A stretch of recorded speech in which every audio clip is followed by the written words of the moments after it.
Hello, everyone. Thank you for joining us this afternoon. My name is Matthew Riviere. I am the current chair of the Emerging Researchers and Aging Group of the British Society of Gerontology, also known as ERA. On today's call, I'm also joined by other ERA committee members, Alison Benzemra, who's the treasurer, Lucy Zabluska, who's the secretary, and Heather Mulkey, who's the incoming chair. For those of you who don't know, ERA provides students, early career academics, researchers, and practitioners with opportunities for learning, networking, and mentor support. We also welcome academics, researchers, and practitioners who are making a mid-career change to aging studies. ERA co-chairs and develops programs and events informed by the suggestions and stated needs of our members, so you all. Today, we're delighted to host our last event of 2020, which is crafting the next Stirling Prize poster, digital masterclass with Nadine Mirza. Nadine Mirza is a fourth-year mental health PhD student at the University of Manchester, funded by the Medical Research Council. Her work is on ethnic minorities and dementia, with a specific focus on British South Asians and their access to memory clinics and experience of diagnosis.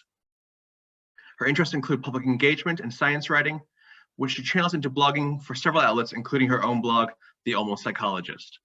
She's been awarded the Stirling Prize for Best Poster twice at the British Society of Gerontology Annual Conference in both 2018 and 2019. Nadine, thank you for joining us today. Please begin when you are ready. Hi, everybody. Thank you for introducing me, Matthew. So I'm really happy to be talking to you guys today about poster presenting and poster designing. But I have to preface my talk by saying that when it comes to poster designing, I'm not humble bragging when I say that I'm an absolute amateur when it comes to the design element. Design is not something that comes to me naturally. When it comes to imagining color combinations and layouts, it's not something I can envision in my head. It's something that I go through a lot of trial and error with. And I have made some pretty bad posters in the past. And I'm the type of amateur who does use Microsoft PowerPoint to make their posters. So I'm really sorry, I won't be covering special softwares to make posters. But I will be talking about how we can use certain basics and tips and resources to make award-winning posters with PowerPoint. I'll also be talking a bit about sort of the elements that kind of go into different types of posters. So I might mention Canva a little bit. I know some people have asked, is Canva something I can make posters on? I don't like to use Canva to make posters just because I don't find the interface very friendly. It's great for flyers and adverts, and I like using it for making little elements for posters like figures and graphs, but I wouldn't use it for an actual poster.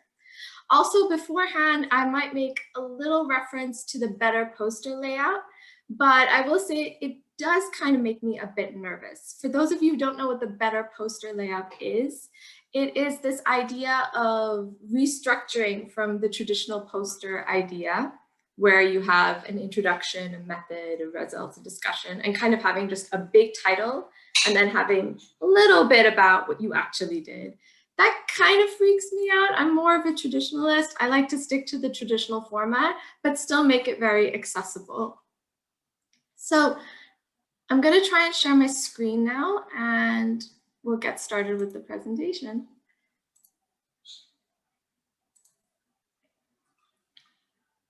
Okay.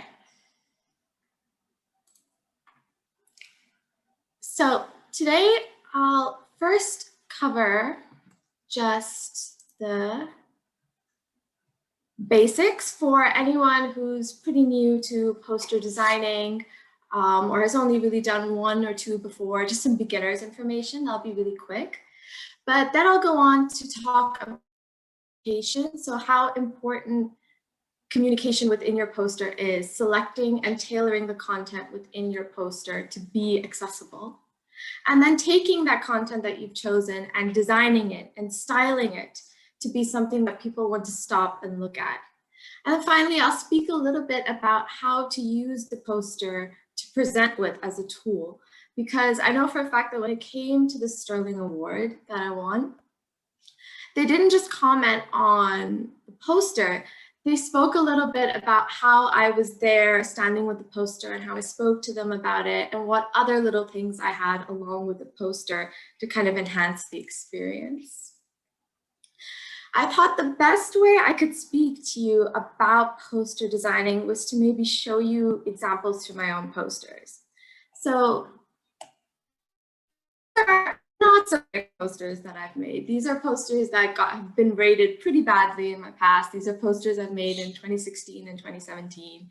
And by the end of this webinar, you'll be able to tear these posters apart and pick out exactly where I went wrong with them. And then these are the posters where I happen to go right. So this poster is the one I won in 2018, and this is the one I won in 2019. This one was about the influence of culture on cognitive tests. These are tests that we use to diagnose dementia. And I was comparing a test that we use in British Urdu speakers versus Pakistani Urdu speakers. And then the one that we have over here is on a review that I did that was based on barriers and solutions that researchers face when they try to include ethnic minorities in dementia research. So I'm going to be referring to these two posters as well. So let's get started. Just for some basics. So for anybody who's going to a conference, it's very probable that you're going to have some conference guidelines that you're probably going to have to follow. I know for a fact that when it comes to the British Society of Gerontology conference and when it comes to the Stirling Award, they do have a set criteria for their posters. All the conferences that I've been to, they've sort of emphasized having an A0 poster. They've preferred, having it in a vertical format, which kind of makes sense. A0 is such a big size that having it horizontal would actually be a strain on the eyes looking from left to right. Whereas looking up down, it's very easy on the eyes. And as we go on with the presentation, you'll see how important the flow of eyes is when it comes to posters. In the past, I've always kind of stuck to fabric posters. I feel like they're incredibly easy to travel with. You can just iron them out. You can fold them up. You can iron them out. They're very easy to reuse. Anytime I have used a paper poster, it's kind of torn when I've taken it down. Not very reusable. If you are committed to the idea of using a non-fabric poster, I recommend using matte. Don't go for gloss, because you want a poster that people will be able to see from a distance. Gloss is something, with the sheen, you're very likely to have elements of your poster get hidden. When it comes to word count, this is going to be very dependent on whether your study is quantitative or qualitative. So quantitative studies are going to have very little word count, qualitative a lot more because you're relying on a lot more words. I've seen people say things like, you should only have 250 words total, you should only have 500 words. I can reasonably tell you I've gotten away with 600 to 800 words in my poster. I think 800, more than 800 would be pushing it. 600 to 800 is pretty decent though, because it's how you use those words that matter. When it has come to the font sizes, these are the kind of sizes that I like to use. I'm pretty consistent across all my posters. I always stick to these sizes. And I really like to emphasize that within the body, I make all my text the same. So if I want to emphasize a certain point in the text, I don't use size to state that, oh, this point is more important. I use other elements, which I'll be covering today. And just quickly going over font style, don't go for capitals, don't go for underline, avoid italics as much as possible. The bold can be very good, so using a very nice balance of regular and bold. Stick to sans serif fonts just because they're very clean, they're very modern, and they work if you want to do light font on dark background, and they work for clear headings as well.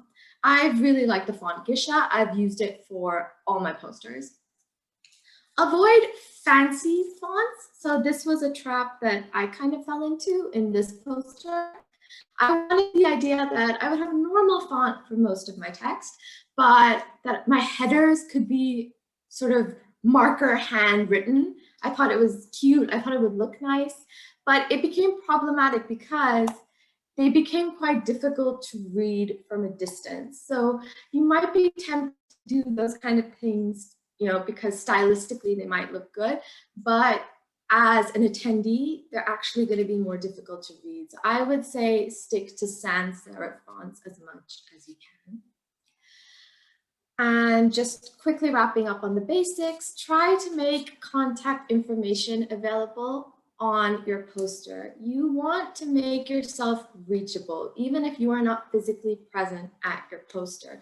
You want to do the work for the attendee as much as possible.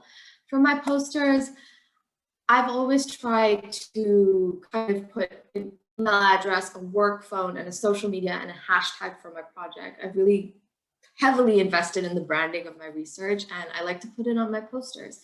So I put little icons at the very top because it's guaranteed people are going to look at the header of your poster.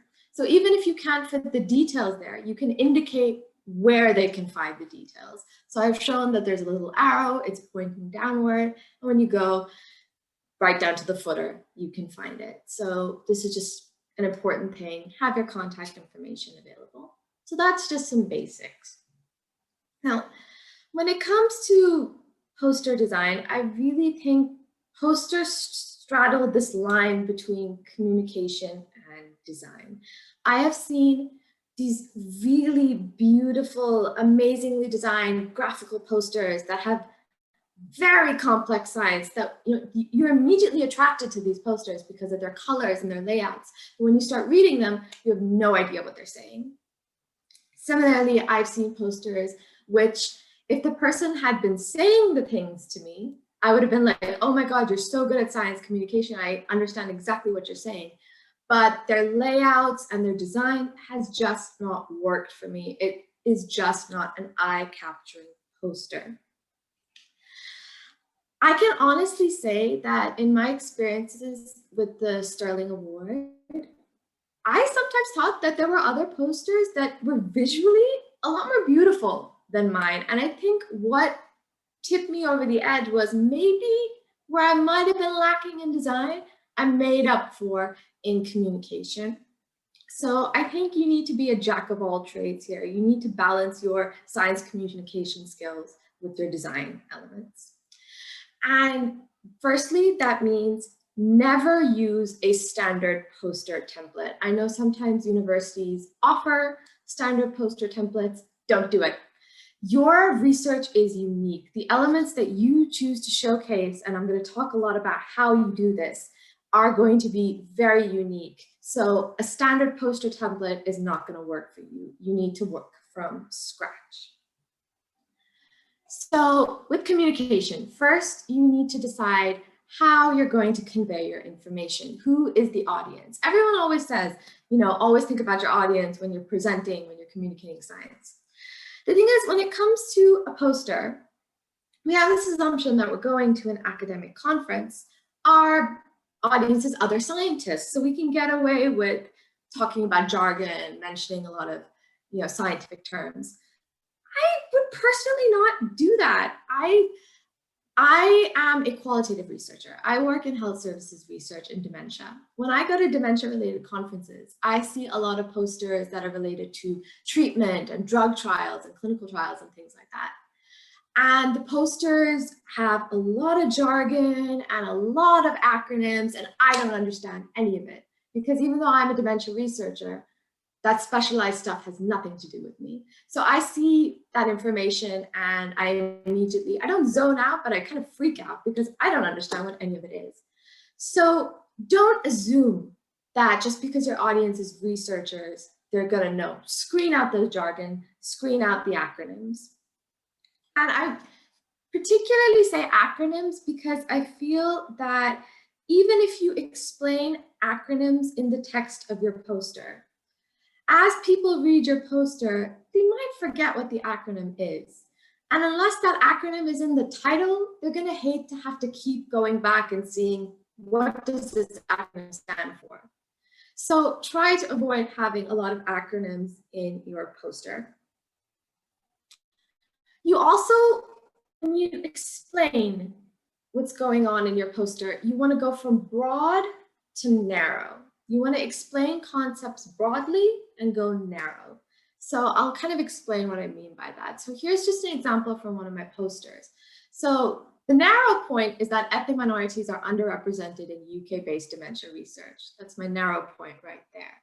But I start off by first talking about the fact that there are a lot of ethnic minorities in the UK. A lot of them are getting older. They're very susceptible to dementia. Why are they susceptible to dementia? And then mentioning the problem. I've narrowed it down to the problem.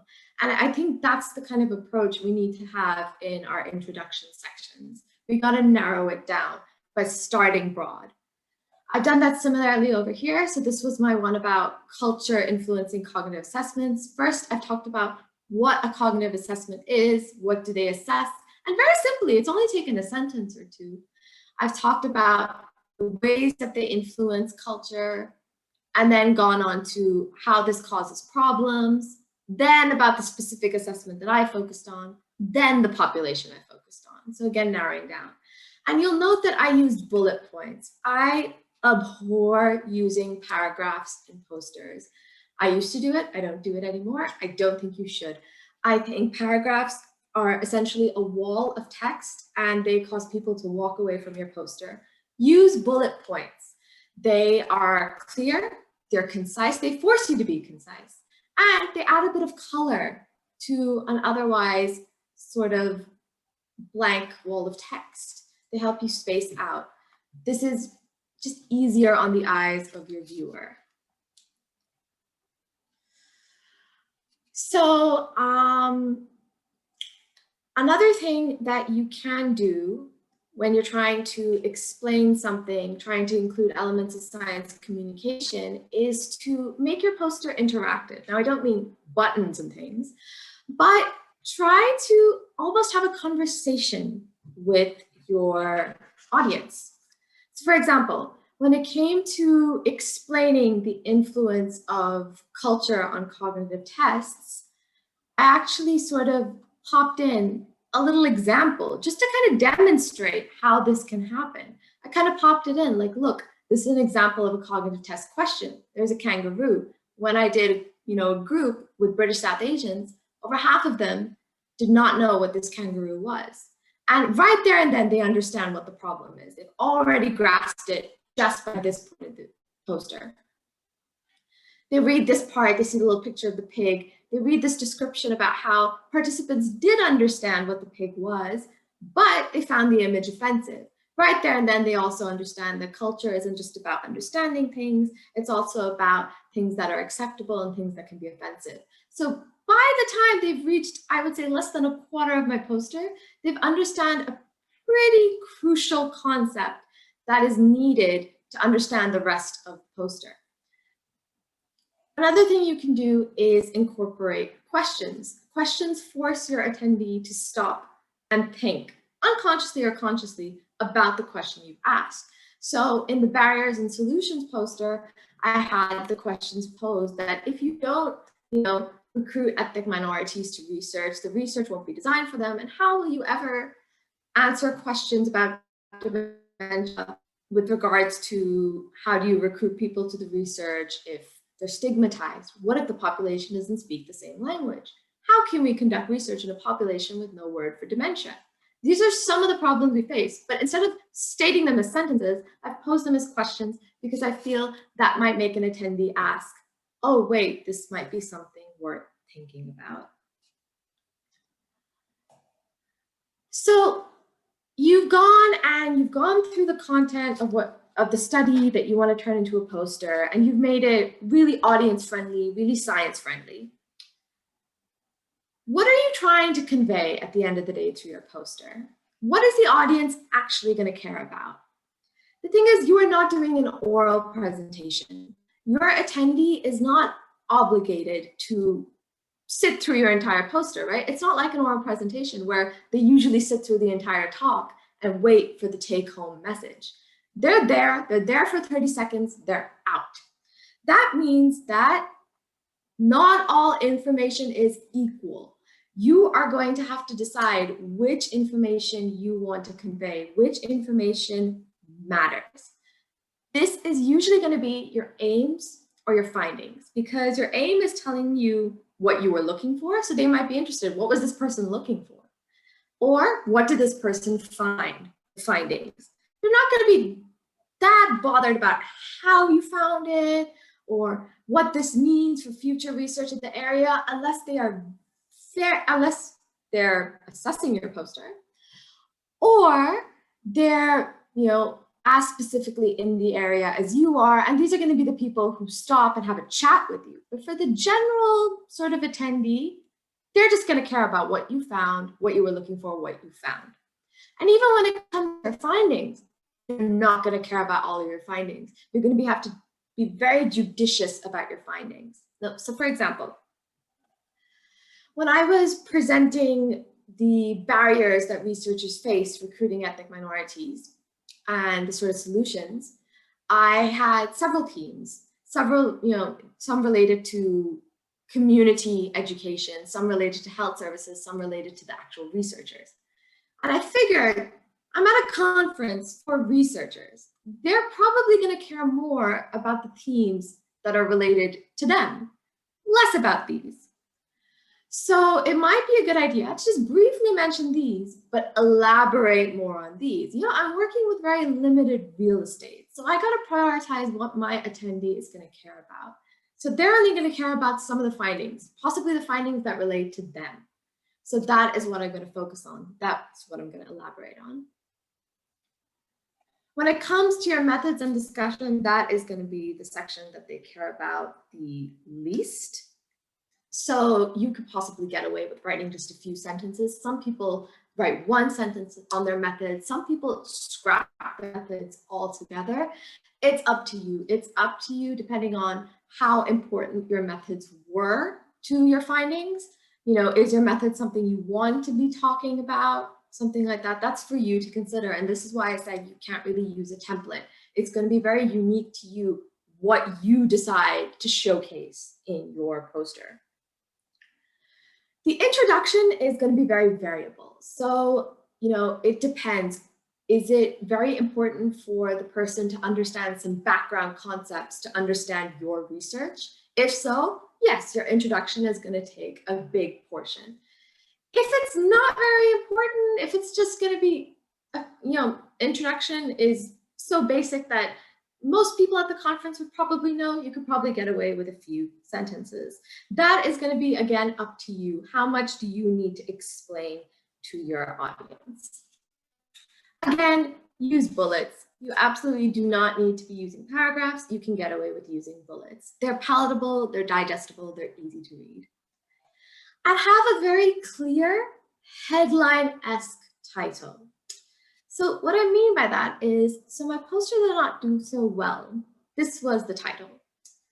Now, at the time, I didn't think this title was very problematic. I didn't think there were words in it that were very difficult.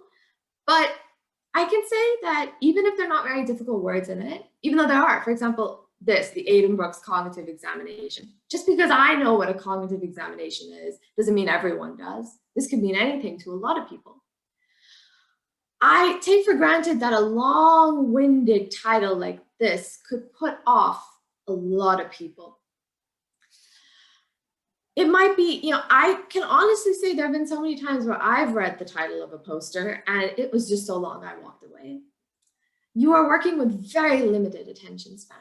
So it's a good idea to maybe have a bigger main title that very clearly states what the poster is going to be about, and then just have your academic title as a subheading. Or if you can, if your main title is really very to the point. So these were the posters that worked out. Very simple, very to the point titles. So this was all about communication and making your poster accessible. But now that you have the content, what do you do with it? You now have to design the poster. You have to showcase it. You have to basically facilitate the natural eye flow while still halting it in its tracks. So you have to make the eye flow easy, graceful, while still stopping like, oh my God, this is beautiful. I want to stop and I want to look at this. I felt like when we're talking about a general poster, there are three basic elements: the layout, or the way you locate the information, the boundaries, or the way you space out the information, and then the color, or the way you're highlighting the information. So let's talk about layout first. I feel like layout is a huge struggle. I definitely struggle with layout. This is just one example of where my layout was all over the place. When you look at it, there is no focal point. There is no natural flow for the eyes. You know, you're going down like this, and then are you supposed to read this first? Are you supposed to read this first? Your eyes are all over the place. The images, which should have been the highlight, are way too low. And the most important thing is basically not being showcased, because what I tried to do here was I tried to give all my information equal amount of space, when, like I said, not all information is equal. I should have been more judicious.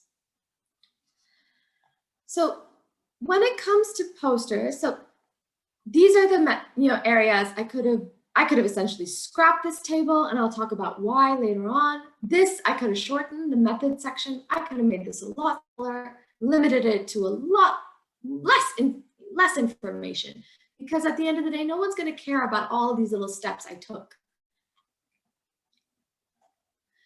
So when it comes to the essential layout, you have the options, columns or rows, and I will talk about the pros and cons. But at the end of the day, whether you have columns or rows, your eyes are going to fall on the center initially. That's where eyes fall. So it's a good idea to keep in mind when you're designing a poster that you want your aims or your findings, or the piece that you want to showcase, to fall in this center. This could sometimes mean that, for example, if we were going with the rows, you could have your introduction here, you could have your aim here, you could actually dare to have your findings over here, and then have your method and discussion here. So that's why I said, I'm a bit of a traditionalist, but I don't mind kind of circumventing the order of things. Your method doesn't have to come before your findings. You could tell them what you found before telling them how you found it. So as long as you understand that this center is your sweet spot, you want to fill it up. So just as an example, my posters, when we look at their center, with this one, immediately my findings are in the center. That's excellent. With this one, most of my findings made it to the center, so I'm quite pleased about that. At least half of them made it to the center, so that's good. This is an example of where it kind of matched up, and that's quite important. So when you have that in mind, okay, I want to get my information in the center. Now, should I go columns? Should I go rows? With columns, I feel like they look very clean cut, but I feel like you're limited to 2. More than 2 it gives the illusion of crowding, because they become a bit too slim. Then your sentences become kind of crowded looking. So you end up with just 2 columns. Whereas with rows, you can kind of have an unlimited number of rows, and your columns have to be equal width, but your rows can be random heights and they'll still look good. Columns can be very good for quantitative research, I think, and they can be very good when you have multiple figures and graphs. You can distribute them, and I'll mention how in a bit. But I feel like rows, they give you a little bit more freedom. They work really good for qualitative research because they give you more focus on the findings in the center. And they're really good for when you lack figures. So whereas I feel columns kind of demand a figure or 2, rows, not so much. So just as an example, this is a bit of a quantitative layout in columns. And as you can see, I've kind of imagined that this might be the aim. So it's right in the center. And I've kind of symmetrically framed it. So you could have a figure down here and then a figure up here, and you've kind of framed this aim in the center. And this has worked in the concept of, having more than one figure and having two columns. In qualitative, which is what mine was, so mine was qualitative, but I managed to pull it off with two columns. It was useful because I dedicated literally a whole column to my introduction. So going back to, if you are the type of person, if your study needs that heavy introduction to explain concepts like I needed to explain culture, and so having columns is a good idea because you can have this nice, big, undisrupted section, and it's not going to look like a big chunk of wall the way a row might look. So this is an example if you were doing quantitative with a row. So this looks good if you have just the one figure and you make that one figure your central focus and then have a little description. Having more than one figure is going to make this area look cluttered. So really only stick to one figure. For qualitative, this is, again, like I mentioned, a really great way to focus on central findings, good for figures related to qualitative research.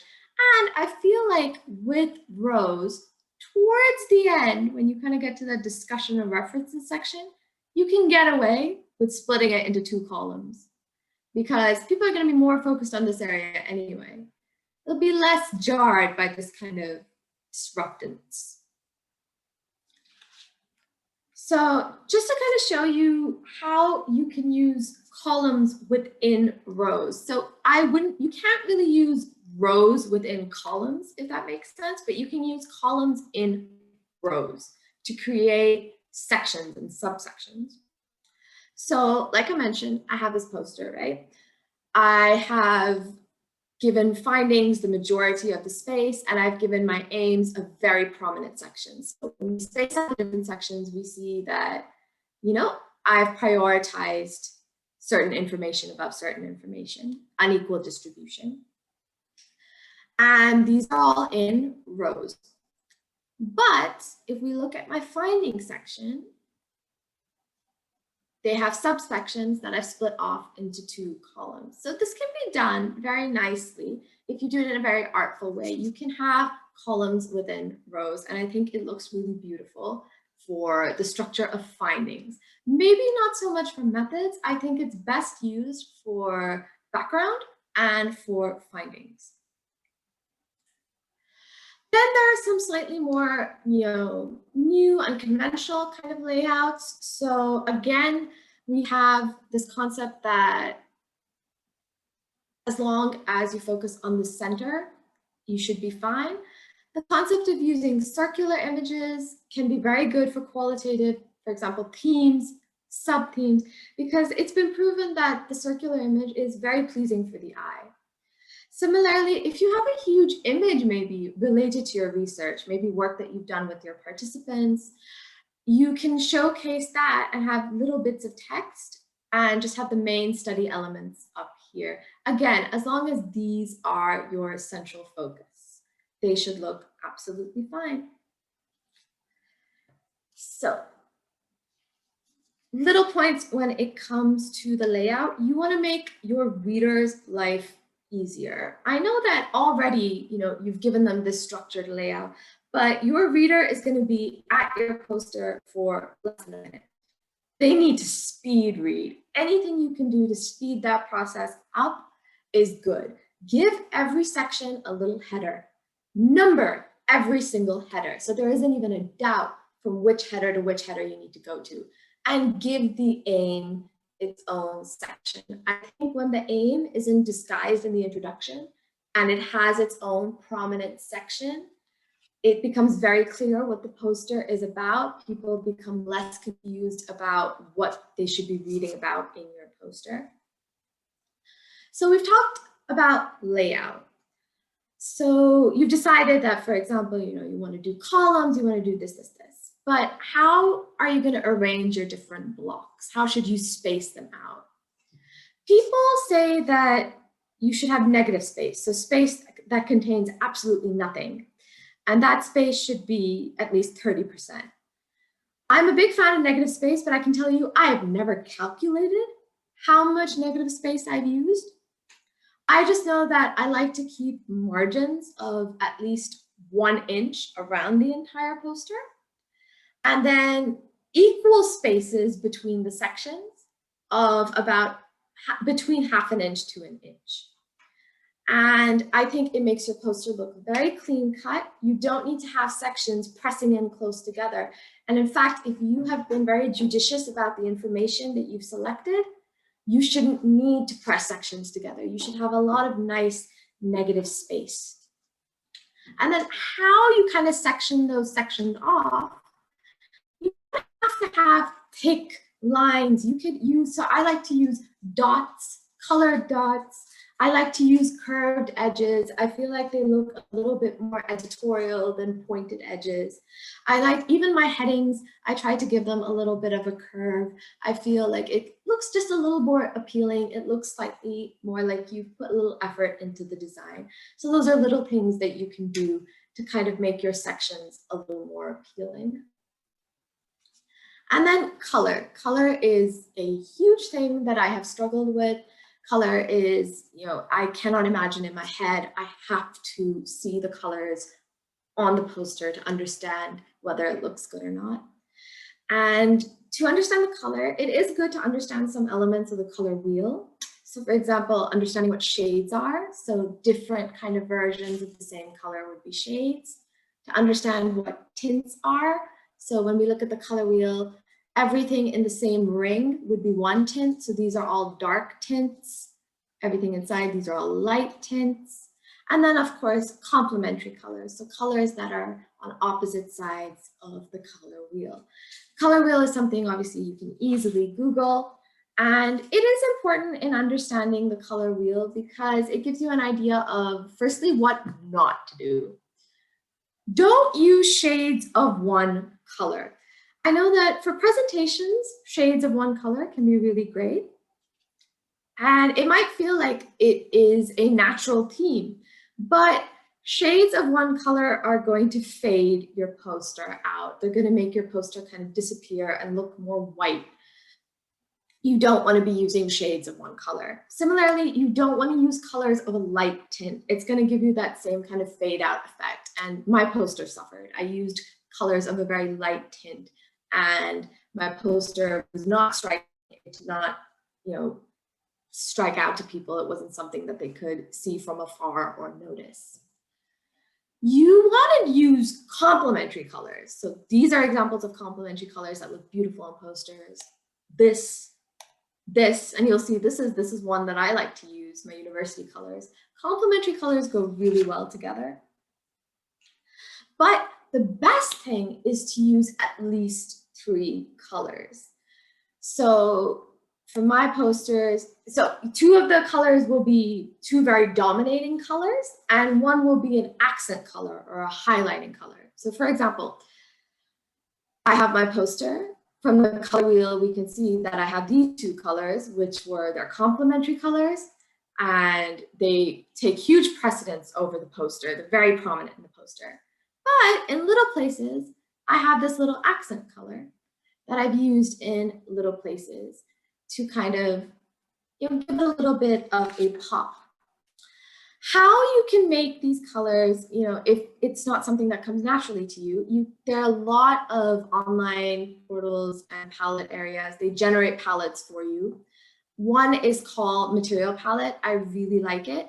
It was recommended by Dr. Tullio Rossi, and he actually wrote an excellent blog post on poster design.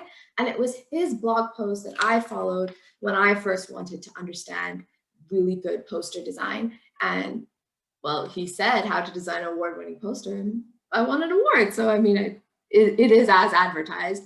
And he's now actually developed a course on good poster designing. So I would really recommend it.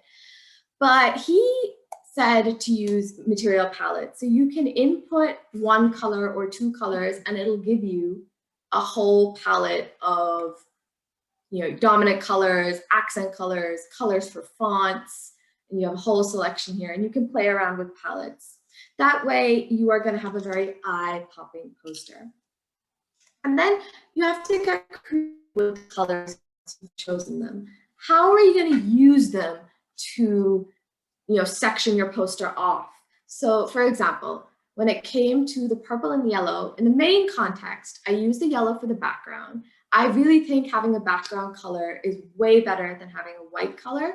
Every time I've used a white color, I've kind of felt like my poster has faded out. Every time I've used a color in the background, my poster has popped out and has definitely been more beautiful. So I used the yellow as a background color, and then I had purple as my borders and my aim. So that was the main purpose of my colors. But when I wanted to go deeper and I wanted to go into highlighting and representation and sectioning off, we could see, for example, on this level, I've used the yellow to represent methods and the purple to represent results. And then in my findings section, I've used purple to represent one theme, the green to represent another theme, yellow to represent another theme. So it's just kind of understanding where you can use color to highlight different things. And this was what I was talking about when I said that you don't need to use font size to emphasize certain things. You use things like location and color to do that for you. Then apart from location, boundaries, and color, there are individual little elements you can do to kind of take your poster over the edge. So for example, one thing that I'd originally been criticized on, very randomly, was that sometimes people didn't know who the speaking author was. So I just started making my name bold. It was something that people immediately guessed, oh, this must be the speaker. I also tried to have a bit of a theme. So I kind of stuck to my university colors. I thought it was nice. Also, our university symbol, University of Manchester, is, we're big on the bee. I had the little honeycomb shapes. I thought, it was cutesy and it kind of worked. So, a bit of a theme going on. Other little elements I had just made, again, my reader's life a bit easier. So for example, I had these little steps for my methods and my search results. I only had these steps, but I added arrows just because I wanted to make it very clear that these steps are not independent steps. They are dependent on each other. One step follows the other. And so there's no second guessing for my reader. And I've also labeled them with letters because I didn't use numbers because my headers were already using numbers. So I had to use another labeling category. And then why label them at all? Because if someone did happen to chat to me about my poster and I want to talk about some, I can easily say, oh, well, if you look at section E, it says, and it just makes talking about your poster a little bit easier. When it comes to other little elements in your poster, there's a bit of a hierarchy. So text provides the most information, but attracts the least attention. And then when you go up, images provides the most attention, but the least information. You want to have a nice little balance, and usually posters kind of straddle the line with bullets and figures. That's the best thing you can do. Figures would include charts, graphs, histograms, but not tables. Don't include tables because usually tables have a lot of extraneous information that your attendee is not going to be interested in. And the bits that they are interested in can usually be summarized in the form of a sentence or a histogram. You don't really need to be putting in tables at all. So images can also include icons. So, and I'll talk a little bit about that over here. So because of my nature of my research, I don't have any images, I don't have any graphs. I have to rely on things like icons. So for example, I had the little images that I use for cultural references, and just making their borders uniform, making their size uniform makes a huge difference. I had to denote the different types of questions. So Pakistani test question versus British test questions. I decided to use little flag icons. instead of randomly picking pictures of the flags, I went with uniform images. Uniformity can do a lot for your poster. So pick uniform icons, pick a uniform style, angle them uniformly, like I've done over here. Similarly over here, to denote my themes, I had these little stick men represent the different themes. They all came from the same Creative Commons, and they're all uniform, same kind of style. It just looks good to have that little uniformity. So from all the basic information that I just kind of gave you, I'm just going to very quickly, because we're very close to wrapping up, just show you some posters, and hopefully now you'll be able to see and quickly identify some of the pros and some of the cons. So for example, this poster. I saw this poster and I was very interested in the subject. Immediately, pros that I noticed. Very clear title. The information that it goes from broad to narrow. It's written in layman terms. It's written in bullets. The sections are labeled. It's got a separate aim. Immediately I see that aim. And the results are in the center. And the colors in the figure have been connected to themes. So I immediately know that. So accessibility-wise, excellent. Communication-wise, excellent. I know what this poster is telling me. But I would say design-wise, the poster lacks negative space. Spacing is very poor. The hard boundaries, they could have been stylized. There's no numbering on the sections. There's no flow. It's almost like they're blocks. Your eye flow goes everywhere. Uneven lines in the figure. There's no color scheme. There's just shades of orange. There's cramp logos, random insertion of the flag. I mean, I'm Pakistani, love a Pakistani flag, but I think it could have been done a bit better. No images or icons were used to kind of enhance attention. So these are pros and cons showing communication versus design. Another example, I thought this poster was, once again, very clear title, broad to narrow information, layman talk, results straight smack in the center, and they made good use of images, which, as we know, attracts attention. And they used quotes, which will immediately tell someone about what's going on. But cons, the introduction could be more persuasive with the use of bullets and points that kind of capture the audience's attention more. They haven't numbered their sections. The spacing is uneven. There's inconsistent formatting of the pictures. This one has a border, this one doesn't. They're hard borders. The table is a bit unnecessary. There's unnecessary centering of the references. The references are not important.